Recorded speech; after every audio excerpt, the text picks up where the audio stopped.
Hi అండి. Very good morning. So, నీట్‌కి సంబంధించి మనకి రోజుకొక అప్డేట్ అయితే వస్తూనే ఉంది. సో, ఈ అప్డేట్స్ అన్నీ గూడా మీకు రెగ్యులర్‌గా తెలుసుకోవాలనుకుంటే మన ఛానల్‌ని సబ్స్క్రైబ్ చేసి ఫాలో చేస్తూ ఉండండి. సో, ఈరోజు అప్డేట్ ఏంటి అనంటే మనకి చాలా రోజుల నుంచి ఏది రీ ఎగ్జామ్ కండక్ట్ చేస్తామని చెప్పినప్పటి నుంచి రకరకాల సోషల్ మీడియాస్ కానీ లేదంటే యూట్యూబ్ ఛానల్స్ కానీ ఇవన్నీ గూడా మళ్ళీ పేపర్ లీక్ అవ్వచ్చు అనే టాపిక్ మీద కొన్ని వీడియోస్ కొన్ని ఆర్టికల్స్ అయితే రావడం జరిగింది. సో దానికి సమాధానంగా ఇప్పుడు మనకి మంత్రి ధర్మేంద్ర ప్రధాన్ గారు ఈ స్టేట్మెంట్ అయితే ఇవ్వడం జరిగిందనమాట. ఈ స్టేట్మెంట్ ఏంటి అని అంటే చూడండి ఒకసారి మనం డీటెయిల్గా దీంట్లోకి వెళ్ళిపోదాం టాపిక్లోకి. సో కట్టుదిట్టంగా నీట్ నిర్వహిస్తామని చెప్పేసి ఆయన చెప్తున్నారు ఖచ్చితంగా. సో నీట్ యూజీ 2026 ఎగ్జామ్లో అక్రమాలు జరిగినట్లు గుర్తించాక ప్రభుత్వం కఠిన నిర్ణయాలు తీసుకోక తప్పలేదని కేంద్ర విద్యాశాఖ మంత్రి ధర్మేంద్ర ప్రధాన్ అన్నారు. మరి ఆ కఠిన నిర్ణయాలు ఏందో అప్పుడే తీసుకొని ఉండొచ్చు కదా.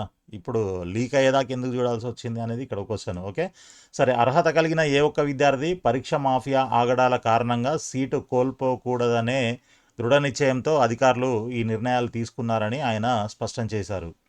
సో ఈ వివాదానికి సంబంధించి మేము విమర్శలను సవాళ్లను ఎదుర్కొంటున్నాము. నేను అదే అంగీకరిస్తున్నాను. వ్యవస్థను బాగుపరచడం మా బాధ్యత. సమస్య పట్ల కళ్ళు మూసుకొని ఎటో చూడటం మా పని కాదు. వచ్చే నెల 21న తిరిగి నిర్వహించనున్న నీట్ యూజీ పరీక్షలో తప్పిదాలకు 100% ఆస్కారం లేకుండా చూసేందుకు మా ప్రభుత్వం కృత నిశ్చయంతో ఉంది అని ఆయన అన్నారు. శుక్రవారం జరిగిన జాగరణ్ భారత్ విద్యా సదస్సులో ఆయన ప్రసంగించారు. సో దాదాపు 22 లక్షల మంది విద్యార్థుల వైద్య విద్య ప్రవేశ పరీక్షకు సంబంధించిన వివాదం కారణంగా మానసిక క్షోభను అనుభవించారు. వ్యవస్థను బాగు చేయడానికి ప్రభుత్వం కంకణబద్ధమై ఉంది అని మంత్రి పేర్కొన్నారనమాట. సో ఏదేమైనా ఈసారి అయితే అట్లీస్ట్ ఈసారైనా ఓకే. ఇంతకుముందు ఎన్నోసార్లు ఎన్నో ప్రాబ్లమ్స్ వచ్చాయి, పేపర్ చాలాసార్లు లీక్ అయింది, అయినా ఎగ్జామ్ రీకండక్ట్ అయితే చేయలేదు. కానీ బట్ ఈ సంవత్సరం రీకండక్ట్ చేస్తున్నారు కాబట్టి అట్లీస్ట్ ఈసారైనా ఓకే రీకండక్ట్ చేసేటప్పుడైనా ఎటువంటి ప్రాబ్లమ్స్ లేకుండా కండక్ట్ చేస్తారని మనందరం కూడా కోరుకుందాము. అయితే మనకి ఈ ఫీజు మీరు నీట్ ఎగ్జామ్కి ఎంతైతే ఫీజు పే చేశారో ఆ ఫీజు రీఫండ్ చేయడానికి సిస్టమ్ అయితే రెడీ అయిపోయిందనమాట. దానికి మీరు చేయాల్సిన పాయింట్ ఏంటి అని అంటే మీ యొక్క బ్యాంక్ అకౌంట్ డీటెయిల్స్ మీరు సబ్మిట్ చేయాల్సి ఉంటుంది. సో దానిపైన నేను ఫుల్ వీడియో నిన్న చేసి అప్లోడ్ చేశాను. ఒక్కసారి ఆ వీడియో చూడండి, ఎలా చేయాలి ఏం చేయాలి అనేది మొత్తం క్లియర్గా దాంట్లో మెన్షన్ చేయడం జరిగిందనమాట. సో అది మీరు ఆ పని చేయడానికి మీకు ఈ నెల అంటే మే 27th వరకే మీకు టైం ఉంది. సో ఈ రోజు నుంచి కరెక్ట్గా 5 days అనమాట. ఓకే, కాబట్టి మీరు నెగ్లెక్ట్ చేయకుండా డిలే చేయకుండా ఇమ్మీడియట్గా మీరు చేసేయండి. స్టూడెంట్స్ లేదంటే పేరెంట్స్ వీళ్ళు ఉన్నప్పుడు పేరెంట్స్ చేసినా కూడా నో ప్రాబ్లం అనమాట. సో ఆ తర్వాత ఇంకొక పాయింట్ ఏంటంటే మనకి నీట్ కేసులో మరో లెక్చరర్ అరెస్ట్ అని చెప్పేసి తెలుస్తుంది.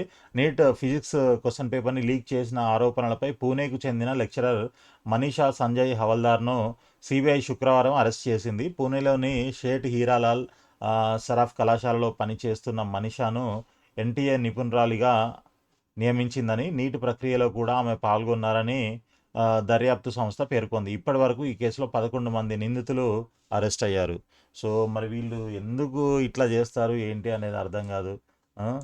ఇంతమంది స్టూడెంట్స్ వాళ్ళు కూడా లెక్చరర్సే కదా, స్టూడెంట్స్ని చక్కగా చూసుకోవాలి, వాళ్ళ కెరియరు వాళ్ళ ఫ్యూచరు ఇవన్నీ కూడా దృష్టిలో పెట్టుకొని వాళ్ళు ప్రవర్తించాలి. బట్ అలాంటివి ఏం జరగట్లేదు. ఏదో డబ్బు కోసమో లేకపోతే మరి ఇంకేమైనా వాళ్ళకి థ్రెట్స్ లాంటివి ఏమైనా చేశారో తెలియదు మనకి. బట్ ఏదేమైనా కూడా ఏదైనా ఉంటే ఇమ్మీడియట్గా పోలీస్ స్టేషన్లో కంప్లైంట్ ఇవ్వడమో లేకపోతే ఎన్టీఏ వాళ్ళకి నోటీస్కి తీసుకురావడమో ఇట్లాంటివి ఏదైనా చేసుంటే బాగుండేది వాళ్ళకి అలాంటివి ఏమైనా ఉన్నట్లయితే. బట్ అలా కాకుండా వాళ్ళు కాంప్రమైజ్ అయ్యారు అక్కడ. కాబట్టి ఇలాంటి ప్రాబ్లమ్స్ అన్నీ క్రియేట్ అవుతున్నాయి. వాళ్ళ 10-11 మంది వల్ల చూడండి ఎన్ని లక్షల మంది ఇబ్బంది పడుతున్నారు అనేది ఇక్కడ వాళ్ళకి అర్థం కావట్లేదు. సరే ఏదేమైనా ఇంకొకసారి ఇలాంటివి జరగకుండా ఉండాలని మనం అందరం కోరుకుందాము.